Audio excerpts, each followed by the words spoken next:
What's up, guys? Sorry it's a little windy out here. Getting my car washed at the car wash over here. The Nevada Coin Mars down there.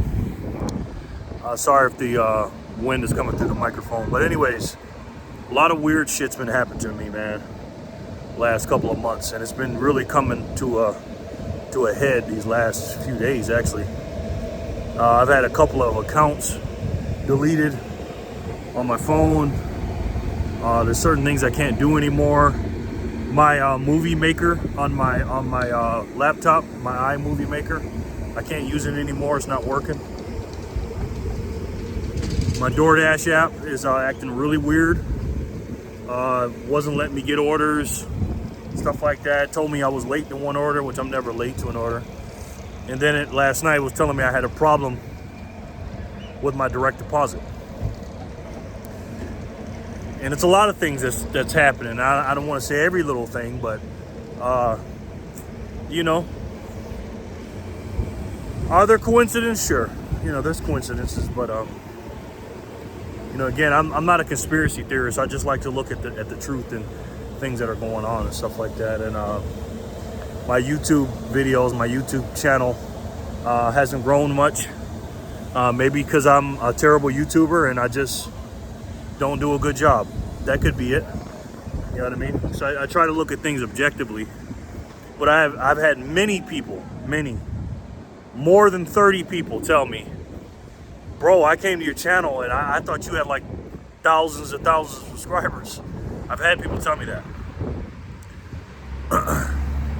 And I've been stuck under 800 subscribers for I don't know how long. And every time I got a big boost, it was either I reacted to something like the Richmond, north of Richmond. I reacted to that, and I just got a bunch of subscribers that YouTube couldn't stop coming in, I guess, because I'm definitely in blackballed, I believe. Or somebody gives me a shout out or something like that, but organically growing my channel, it just doesn't work because I say a lot of things that the moderators don't like. And that's what I want to talk to you guys about today. I'm really considering going to Rumble. I know it's a lot less viewed and I know a lot less views. And I love YouTube. Actually, it's crazy. My boy Anthony texted me about this. And I was thinking about talking about it anyway. So I was like, you know what? Anthony G in the YouTube comments. He's a OG in the silver market. Good guy too, man. Shout out to Anthony. What's up, Anthony? He was talking to me, he was texting me about going to Rumble and stuff like that, and I'm really considering doing that. I'm probably going to have to be honest with you. I don't know how to upload from my phone because, like I said, my movie editor just doesn't work anymore. So I can't download a video and put it onto my editor and then upload it from my computer right now. So I'm going to have to try to get another one. I mean, I've deleted it, the iMovie thing, loaded it back up, still doesn't work. So maybe I could talk to a computer tech about it or something like that. But my point of telling you this stuff is this. I'm just a peon, man. You know what I mean? I'm literally a peon in this world. And you got people like Andrew Tate and Russell Brand and Donald Trump and soon to be others and many more people. Obviously Julian Assange. A couple other people, I don't really want to say their names. That have been just, and again, I'm not even nowhere near that stratosphere, but there's been thousands and thousands of people that think a different way that have been silenced, jailed, fined, whatever. And it's scary. It is scary because it's hard as an individual to go against a machine like that because, hey, they're just, And I don't want nothing to happen to me or my family. Of course not. That's why I go through all the methods of doing the things that I do to protect my family. But now I feel like I have to protect my family by not talking about what's going on in the world. And that's very tough for me, man. It's very tough for a guy like me because I've always been a dude that tried to stand for what's right. I'm not perfect. I've definitely done my dirt in my life. But even when I was doing dirt, I tried to do things the right way. You know what I mean? But I'll say this. I would never do anything to myself, and I'm not doing anything illegal. I'll just leave it at that. But, you know, those are my personal problems and other people's problems and stuff like that. But what are the solutions, right? What do we do about this shit, man? What do we do about watching Donald Trump go in and out of courtrooms, and Russell Brand going through what he's going through, and you got people rushing the Capitol building that think a certain way, and it doesn't even show up on the mainstream media, and they can just, you know, pile up at the at the White House gates, and they can go to the Statue of Liberty, and they can hurt people and do whatever they want, and they get away with it. And trust and believe, if they had a different way of thinking, or maybe a red and white hat, and liked another president, you bet your bottom dollar not only would those people be arrested, but they put those people under the jail, and you know that. But what do we do about it, right? Well, right now we're in an information war, right? It's all about information. Are we winning? Depends how you look at it. I think as an optimist, I think we are. And what I mean by we is people that love freedom, love the United States of America, and they love their families, you know. Now, I know these people that on the other side love their family too, and they claim to love the country, but I don't care if you're on the left or the right. Like, for instance, Robert F. Kennedy Jr. I love the Kennedy family. I really love them. But the far part of that party will call him a conspiracy theorist, or all he does is spout conspiracy theories. I love him. I don't agree with a bunch of his policies. I really don't. But I know that he's coming from a good place. He's not coming from a left-wing ideology. He's coming from America First ideology. And if you're not religious, if you're atheist or whatever, hey, that's on you. I can't tell anybody to believe in God, or what God to believe in, or even to love your country. I can't tell those people what to do or what not to do. But what I can say is this: you need to find like-minded people that are about 80% thinking like you. Like, for instance, I don't know anybody that thinks 100% like me. Even people that I agree with on everything. A lot of them don't like Bitcoin, or a lot of them don't like precious metals, or a lot of them don't like Vivek Ramaswamy. They think Vivek Ramaswamy is a, you know, bad guy. He's a scammer or whatever. You know, I'm not here to prove what he is or not. I don't know him personally, but I do believe in him about what he says. I don't think that he will be corrupted when he gets into office. Maybe he will, maybe he won't. But I was a Democrat for years, man. I was a Democrat until I was about 34 years old. After Barack Obama's maybe first year and a half, 2 years in office, I started to wake up and go, man. Because I was, before Barack Obama came, I was really into being a Democrat because George Bush did such a bad job. I thought Republicans were bad because he was a neocon, he was all about war, and he just completely destroyed his country. George Bush, the second George Bush, completely destroyed his country. But compared to the guy that's in office now, he was a saint. But in order for us to win this thing that we're going through, because we're going through a time that people are going to look back at this time and go, wow, you know, because there's a lot of people that live in echo chambers, and they watch the mainstream media, or they just watch things from the left or things from the right, and they're not watching things from an objective standpoint, right? I have friends that tell me that immigrants are good in this country. They never call them illegal immigrants. They just say immigration is good. Yeah, immigration is good. You know, adopting a child is good too, right? If you want to adopt a child. The problem is, when you adopt a child, you have to fill out some paperwork to do that. If you want to become an immigrant to this country, you have to fill out some paperwork to do that. There's no children or person or adult or anybody that can just come into my house without paperwork and not without my permission and not me doing a background check on them or not know what's going on with them or what their intentions are, and just let them in by the millions. And it's just common sense stuff that people today, a lot of people don't have common sense. They just don't. And I believe that people that have Trump derangement syndrome, like Bill Maher, there's a lot of people like that. That Bill Maher is a very smart guy, but he's got a major case of TDS. And let me tell you what I mean by TDS. Because again, guys, I'm not this big Trump fanboy here, okay? I like Trump, but there's some things I don't like about Trump, right? I loved him before he came to president. I used to buy all of his courses and everything else. But I didn't vote for Trump the first time in 2020. That was a mistake, by the way. But what I mean by TDS, Trump derangement syndrome, is this. People that literally are still blaming Trump for stuff when he's been out of office for almost 3 years. They're still talking about him, that he's a fascist, that he's a racist, he's a next coming of Adolf Hitler. He's all these things that they talk about him, and all they do is keep talking about it, the same man that is not in office right now. Again, if you want to have TDS while he's the president, cool, no problem.